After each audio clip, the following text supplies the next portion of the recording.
What's up, you guys? It's DJ Live, back at it again with another Let's Talk DJ. This time we're going to talk about how you can brand yourself as a DJ.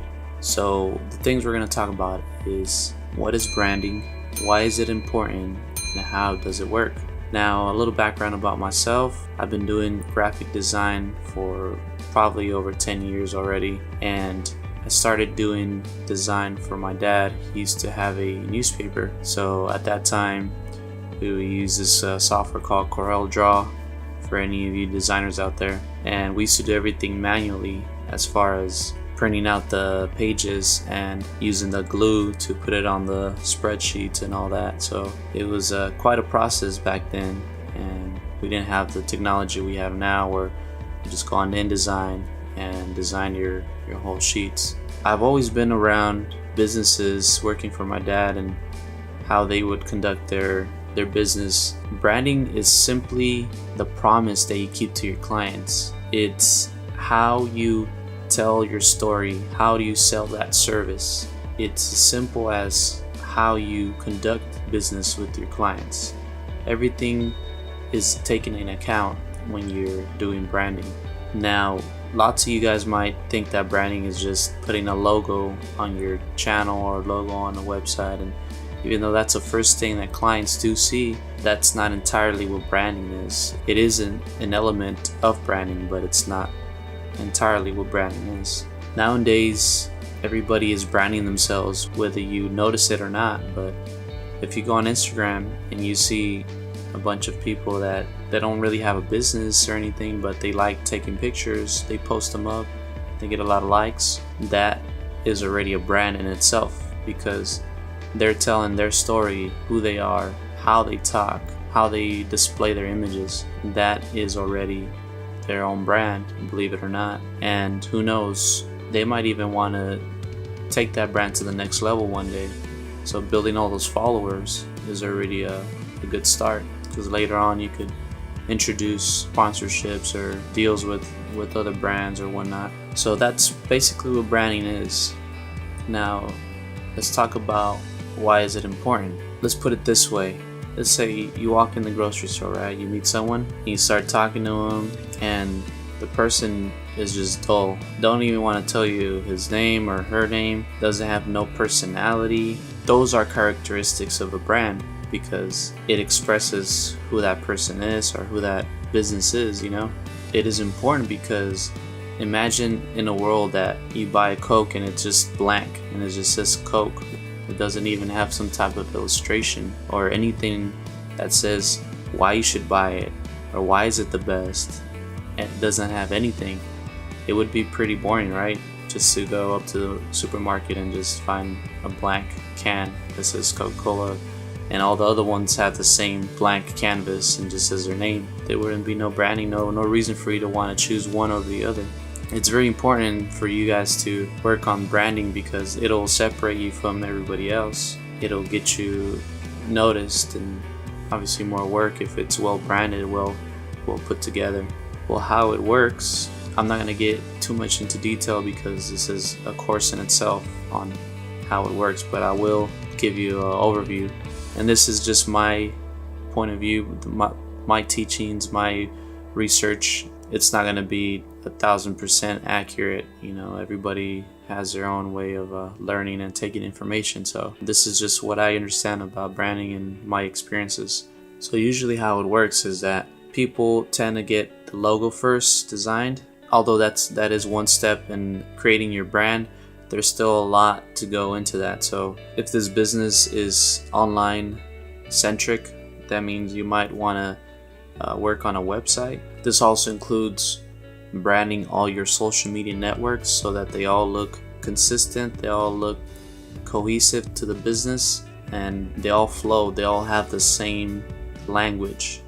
So what I mean by that is that even the way that you talk to your clients on social media is part of your brand. So for example, and I'm going to use Coca-Cola again, if you go on their Instagram, they accentuate a lot of their colors, which is the red and the white. And if you scroll down to their Instagram, you'll see lots of this just colors, you know, red and white and the language is really subtle, really family oriented. It's really just diverse, really commercial. Like, it applies to anybody. That's basically what they're trying to do.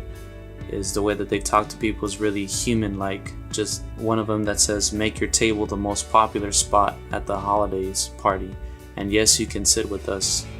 See, it's really welcoming. It's what they're trying to portray in their brand.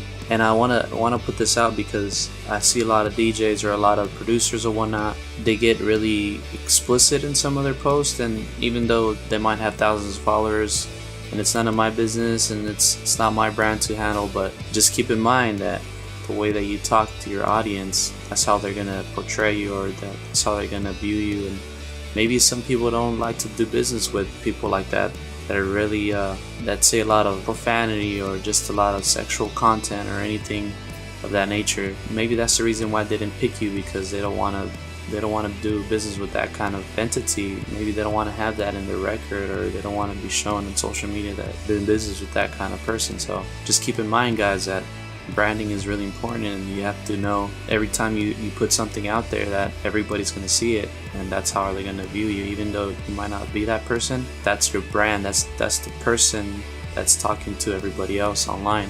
So it's really important that you conduct yourself the way you want to, the way you want your brand to be seen as. That's part of the branding. It also comes down to even customer experience.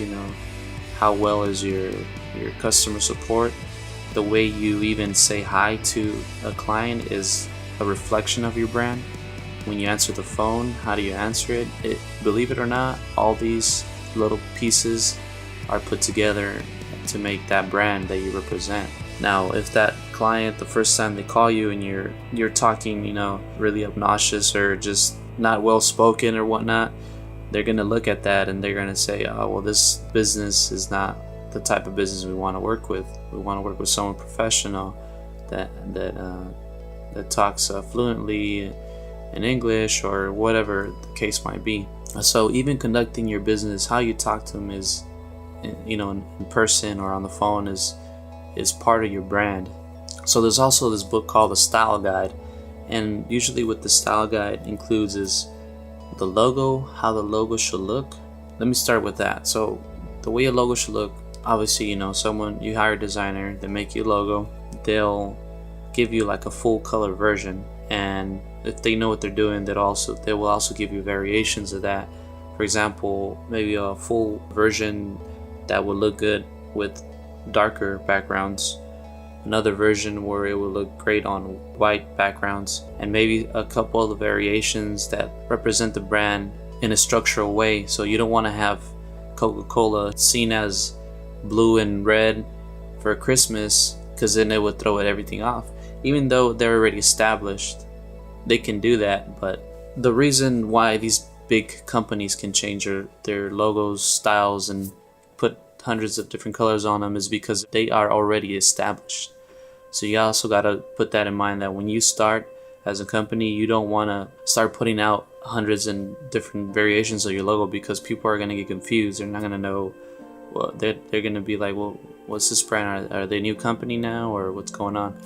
So you want to keep in mind that to have the logo as consistent as possible for at least a few years, until people start really getting the hang of who you are. Then you could start exploring different variations, At least that's in my point of view. Basically, you'll get the logo and the style guide. You'll also get typography that you can use that goes well with that brand. So, for example, let's say so-and-so DJ, they gave them the options to use, let's say, for example, Helvetica and Arial. I know they're probably not the best combinations, but for the sake of this example, let's say the designer said these two look really well with your brand and it matches really well with the logo, and they'll send you examples, mock-ups of what it would look like maybe on websites and social media and whatnot. Those two fonts will be used for any collateral, any marketing stuff, like brochures, business cards, or whatnot. That way that brand stays cohesive, it stays together. That's the whole point, is that you're trying to put your voice in a visual way. So this is the way that it looks on paper. They'll send you the typography, right, that you can use. They'll also send you the colors that represent your brand. They'll give you a few colors with their swatches, codes, your hex codes and CMYK, RGB, corresponding to whatever you're going to use them for.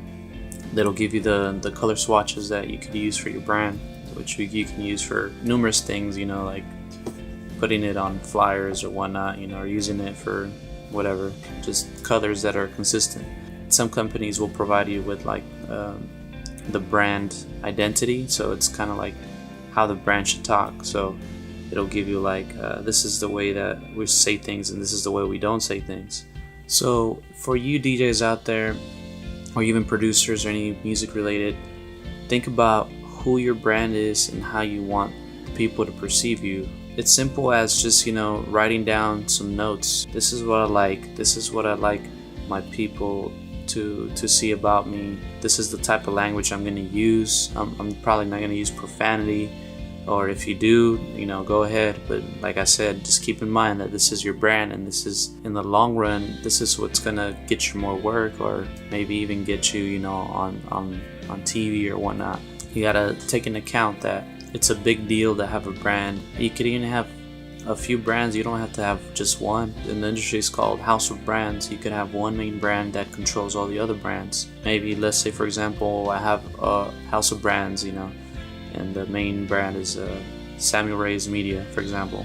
And under that, I'll have one for my design, Flesh Designs, DJ Live, photography, and they all have different names, different logos, but they all have the same structure from the house of brands. And then that would probably be represented on a website where this is the main brand, but the sub brands have their own channels and their own websites and whatnot. So it's a hierarchy kind of thing too, with having multiple brands. And some people do it not even knowing what they're doing, but I've seen a lot of people out there that actually they do all those things already because it's part of nature, right? You want to represent your other brands, so you do cross promoting and you tag your other brand sometimes, but that's all benefiting you, right? Because that's getting you followers, more traction and whatnot. And this is a new day and age of marketing now. Most of the people will just open their phone and go through their timeline, right? And you'll see what those brands are doing, and you already have interest, so you're already following them because you like their products, you like their services, you like the way that they conduct business. It's a beautiful thing to do, branding, and if you do it well, you could really attract a lot of clientele. So those are my 2 cents as far as branding goes and how you could brand yourself as a DJ. Hope you guys learned something. I'm definitely trying to come up with new material for you guys. I know everybody has their own take on how to do business and how to market yourself or whatnot.